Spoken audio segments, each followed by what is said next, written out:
So I remember finding out about personal development, and I thought it was just the greatest thing. I basically sucked at everything, but I realized, hey, I can improve whatever I suck at. And that's pretty cool, but I ran into a problem that almost everyone going through the same journey runs into, which is basically starting to want to improve everything. So it goes something like this. This is awesome. Starting tomorrow, I'm going to wake up early, meditate for an hour, go to the gym for 2 hours, go to work, and as soon as that's done, go to a martial arts class, come home and learn how to play the guitar because I've always wanted to play it, and once I'm done with that, I know it's really late, but I'm going to work on my 5 different business ideas. And that sounds so good because all of a sudden you're excited about life again. But here are the 2 most likely outcomes of that dream. The first, and the most likely one, is that you won't be able to actually do it. I don't care how great you think your willpower is, because willpower's like a battery. It gets drained.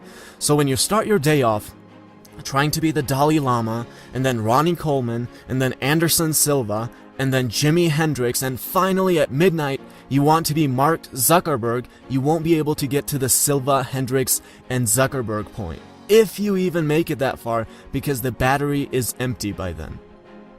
The other option, and this is very unlikely, is let's assume a hypothetical situation where you somehow can manage and consistently get through all those things. In this unlikely scenario, the best outcome is that you'll still end up being average at everything. That's it, just average.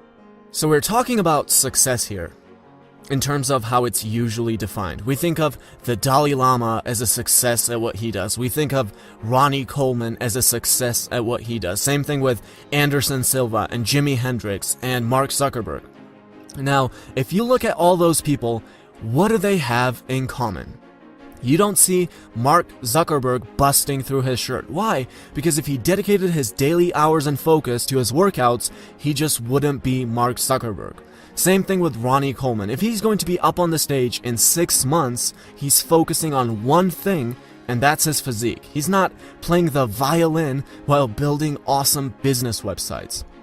And all of that leads us to this idea of the one thing.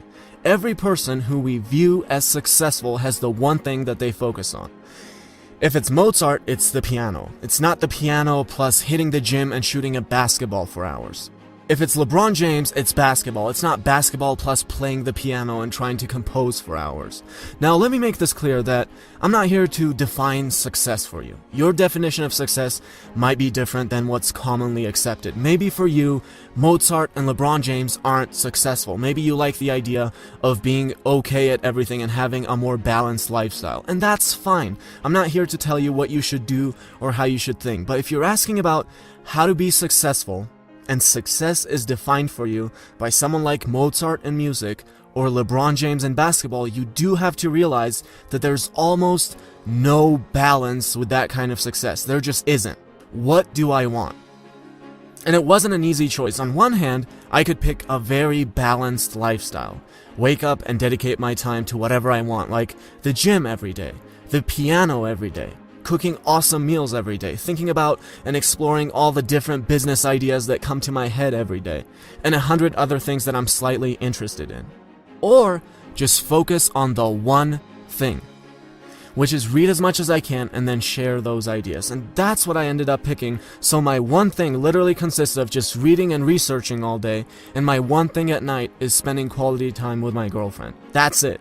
I mean, there's no way I could be posting at this pace if I decided to have balance and not focus on this one thing. There's no way I can be hitting the gym for 2 hours every day, getting better at playing the piano, cooking gourmet meals all day, focusing on 5 different other business ideas, and then consistently be putting out videos and focusing on my reading so I can turn this into something great, because my willpower battery is going to be completely empty by the time I get to it.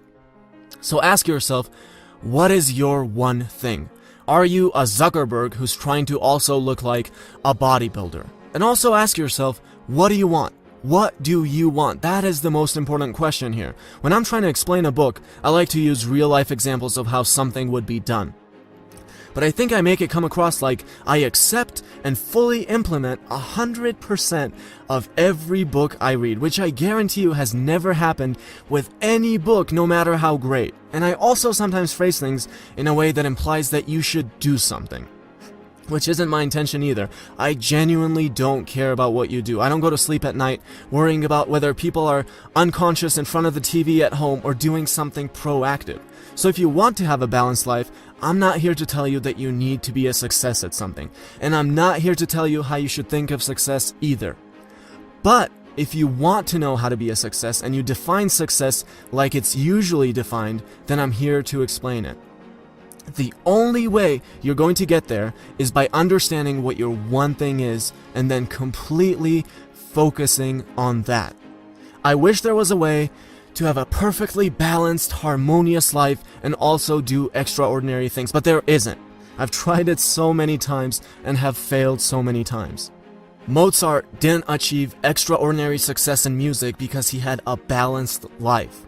He didn't meditate 2 hours every morning, followed by 2 hours at the gym and a 2-hour session of reading philosophy books before he finally started playing the piano.